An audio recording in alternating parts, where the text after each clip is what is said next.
So hi and welcome back with another video in Roy's desk.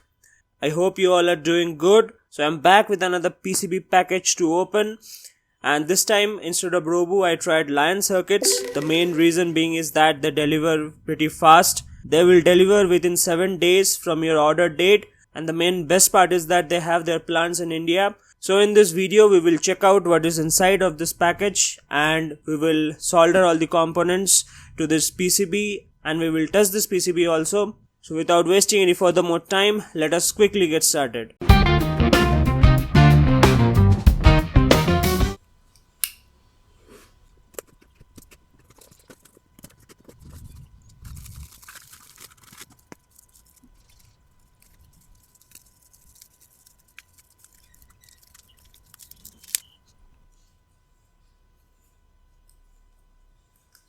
So I think you already understood what is this. This is a Gain Preamp, because if you know that the Bluetooth module that I'll be using from SoundKing is not having a very high peak to peak output. It's around 0.3 volts peak to peak, which is way too less for the amp to go into clipping.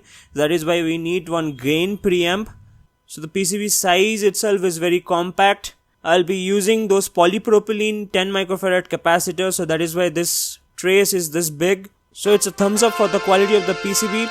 I'm very happy with it actually. So I ordered 5 PCBs for it. I mean, like, it's the minimum order that you can place, 5 PCBs. And now let us check out the circuit, and then we will see how to order through Lion circuits. That is also a very straightforward process. Okay, so this is our circuit in here that you can see. So it's a pretty simple circuit, nothing to explain in here.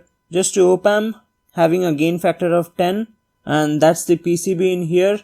So both the side stop and the bottom layer I have created the ground plane, and rest all is all the same that I do in every PCB, that the feedback resistors should be as close to the chip as possible, and also the power supply bypass capacitors should be close to the chip. Keeping this in mind, it was a pretty easy design. So once the PCB is ready and you have the Gerber file ready, we can go to Lion circuits. You need to create one account in there, and then the process is pretty simple. You just click on new project, then name the project something, and you upload your Gerber file.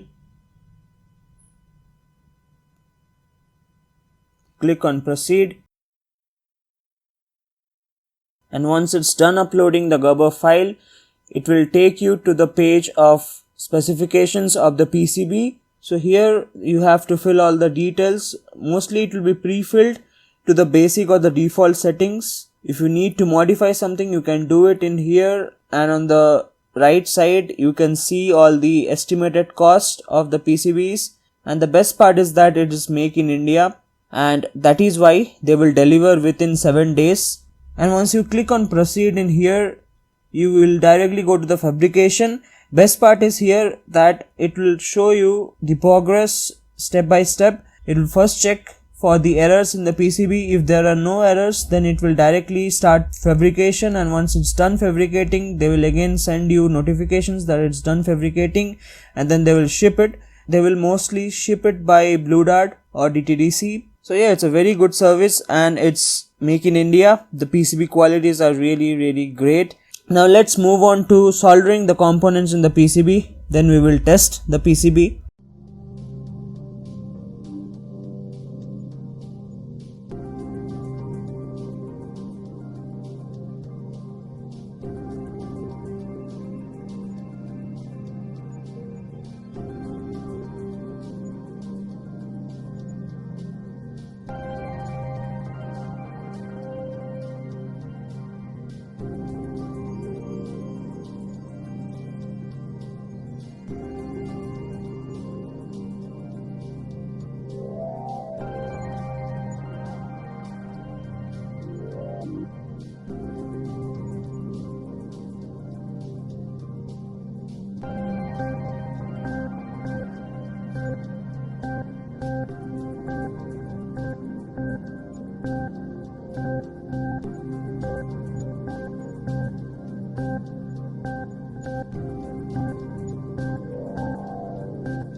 Okay, so this is how the finished board looks like with all the parts soldered in. So these two are the input DC blocking capacitors, which forms a high pass filter with this resistor in here, 10k resistor in here.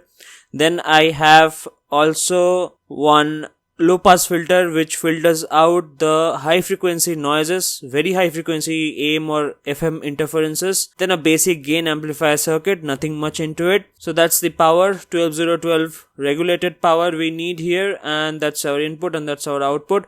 So we will now see how it performs, if there is any noise to the board or not. So I have connected this board with our function generator in here and powering this with 12012 regulated supply. The sine wave looks pretty clean.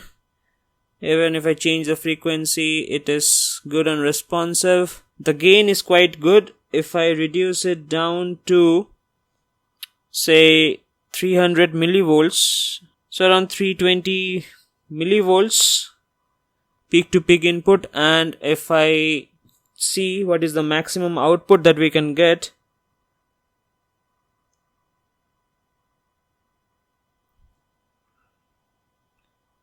yeah, that's 2.8 volts peak to peak, which is enough. Now let's connect one amplifier to this board and let's see if it's producing any noise to the amplifier circuit or not. Okay, so I have made the setup for sound testing, and I'm using this TDA 2050. So let me switch it on. Bluetooth mode. So as you can see, there is literally no noise in this. I mean, yeah, this is definitely not a proper test for any amplifiers or preamplifiers capabilities, because in order to do that, you need to test the distortion figures of a particular board. And if you have seen the recent YouTube shorts, then you would know that I'm slowly getting ready with the setup for testing the total harmonic distortion of preamps and amps. So stay tuned for that. I'm soon going to test the distortion figures also in my laptop with ARTA software and a 16-bit sound card and some other few circuits like oscillator, attenuator and all those things. But let's not get into that. Let's listen to something. You can see very well now that it's really no noise at this moment in those speakers, and these speakers are actually very responsive and very sensitive speakers. Even with that, there is no noise.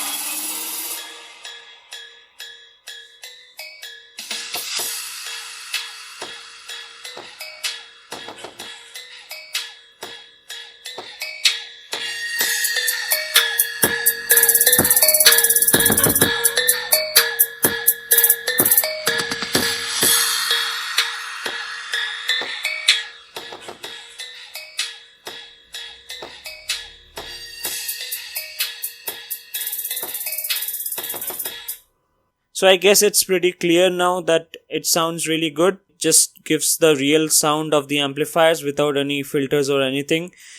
And I'm going to end this video at this point. I'll make a second video on this topic where I will put this circuit in a box with the Bluetooth module in it, and I'll power this with the batteries to 9-volt batteries. I'll put everything in a metal box, and we'll also talk about the cabinet updates. Thank you for watching the video till this point. Please like, share and subscribe to my channel. I will see you soon, very soon actually. Till then, bye bye.